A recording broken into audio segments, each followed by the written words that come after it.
So the candidates are over. They've been postponed. And that means there's just no chess. There's nothing to do. For most places of the world, there are no tournaments that are being run.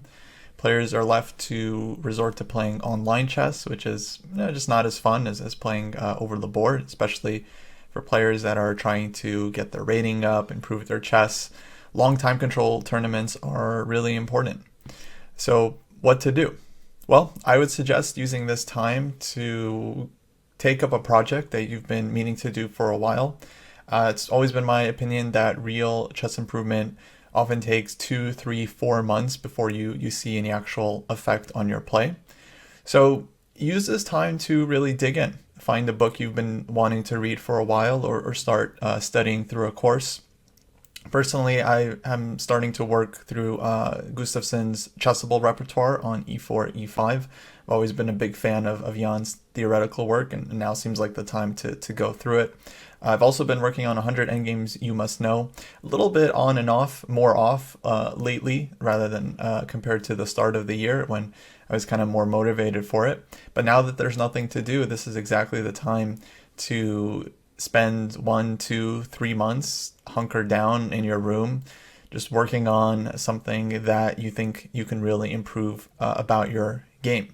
So what I would suggest for you guys who want to continue training your chess during this quarantine period, we don't really know when it's going to end or how long it's going to last. The next tournaments could not be until possibly September, maybe even later, depending on how the situation plays out. But it would be kind of a shame to waste this time. I mean, we're all going to have more time at home, ideally more time to study, and it would be really cool to use this time to really amp up your game and improve something really fundamental. There are tons of great calculation books you can work on. I'll put some examples in the description below based on your level. There's tons of great courses. I've always liked Chess24's opening courses. They also have some non-opening courses that are really interesting, like from Dvoretsky and Yusupov and some amazing coaches. I mean, there's tons of great sites out there. Chessable, chess.com, ChessBase has a number of amazing products as well. So now's the time to just kind of go for it. Just choose something, choose a big book. If you're an advanced player and you haven't read My Great Predecessors yet by Kasparov, that would be a good place to start. If you're somewhere lower rated and you haven't done a lot of endgame work, Endgame Strategy by Shereshevsky is a classic. Mastering Endgame Strategy by Helstein is another really excellent work. So the options are really endless for what to study. And if you have questions, you're not sure what to work on, just leave a comment, ask me, tell me your rating, what you've been doing, what you think your weaknesses are. I'd be happy to give you guys some suggestions. Many of you know I've been spending a lot of my time on ChessDojo. This is a new-ish Discord server that is basically for improving chess players. If you haven't joined it yet and you're on Discord, I think that would be a great place to not only find training partners and other like-minded improvers, but also you can get a lot of suggestions for what to study, what kind of sites to visit, and possibly even partake in training groups and tournaments. Now, one thing that's probably going to change in the near future is that there are probably going to be a lot of clubs and people starting to run some online tournaments. I know ChessDojo is planning on doing tournaments of different time controls. We want to do blitz, rapid, and even classical, because during this time, if you're not playing while you're studying, it will be really hard to kind of integrate what you're learning. So I would recommend folks trying to get some classical games in during this period so that you don't completely forget how to play chess when you come back.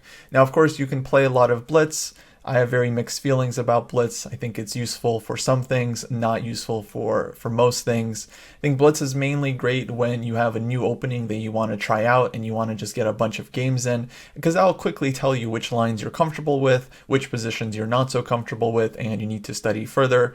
Most players will play blitz as a way of either just wasting time or just getting some fun games in.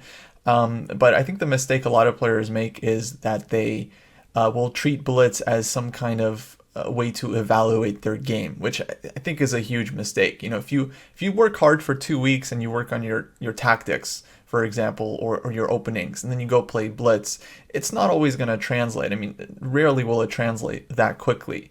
I mean, chess strength, I mean, goes deeper than that. It's not something you can just change overnight.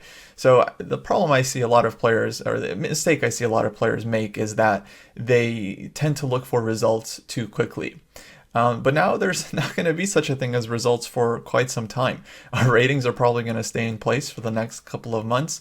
So this is the time to really dig into something and really work hard on trying something new, trying to really develop your game. If you're purely a tactical player, maybe it's time to look up some of Kramnik's games, some of Karpov's games, and go through a game collection. If you're more positional, if you're kind of afraid of dynamic positions, like I know a lot of players are, maybe it's time to read Shirov's Fire on Board series and just go through both of those books and learn how to play in a more dynamic style. So the options are endless. My recommendation would be for you guys not to waste this time, because during the normal year, a lot of us will have tournaments coming up in the next 2 to 4 weeks. And when it's that short term, it's really hard to just fundamentally improve your game. So what a lot of players end up doing is that they'll work on specific openings, because if you learn a new line and it shows up on the board, it feels nice, and it's a very easy way to kind of improve your chances in your upcoming tournament. Or they might just do some tactics to make sure that they're in good tactical form. But this isn't really going to fundamentally improve your game or change anything about your understanding. That is more stuff that's kind of like a quick tune-up. If you want to really take your game to the next level, you have to learn some new structures, study some positions you haven't seen before, play through endgames you haven't looked at before, solve deeper, more difficult calculation exercises that would have been too challenging for you earlier. If you really want to improve your calculation, just quickly on this note, I think in particular your visualization, you really got to set up problems on a board, spend 10-15 minutes trying to work out the solution. If you're just solving easy tactics all the time, this is good for your pattern recognition, but it's not really going to develop your abilities to visualize and calculate and find candidate moves and find difficult resources and all that stuff. So that's basically all that I wanted to say. Try not to waste this time. Although it's going to kind of suck not having real tournaments to play in for a while, there will be online tournaments, and if you take those seriously, putting your phone in airplane mode or just leaving it in the other room, not looking at other tabs when it's not your turn, thinking about the game just as much as you would be during an OTB game, I mean, I think this is really the way to kind of make the most out of this time and really try to make some progress. And like I've been saying, find a new project, learn a new opening or a new set of openings, go into the end game, study some classics. Have you read John Watson's Modern Chess Strategy? Maybe you should. It's a great book. Yermolinsky's Road to Chess Improvement, also an absolute classic. For really advanced players, maybe 2000 plus, I'm a huge fan of Agard's latest book, Thinking Inside the Box. I think he really breaks down how to work on your game from all aspects and really work through a lot of important issues. If you don't know where to go, maybe start there. Have you read Gelfand's latest 2 books, Positional and Dynamic Decision Making in Chess? Again, if you're an advanced player, those are kind of must-reads and would be really interesting. Jan Markos wrote an amazing book, Under the Surface.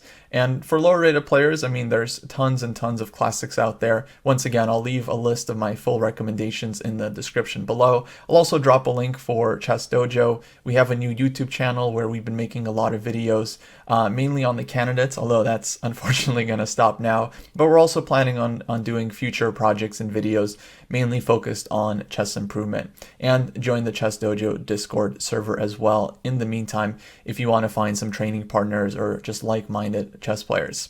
All right, guys, that's going to wrap it up for this one. Good luck. If you already have something in mind, I would love to hear about your training plans in the comments below. Oftentimes, declaring something publicly is actually the best way to commit yourself to do it. Last year, you guys might remember, I went through and streamed the entire woodpecker method, and I had already wanted to stream a little bit more. I also wanted to go through the woodpecker method. Great book, by the way, if you're an intermediate player trying to work on your calculation. And I just felt like, well, if I stream the whole thing and if I promise that I'm going to stream the whole thing, then I'll guarantee that I do it, because well, not doing that would leave a lot of people asking questions.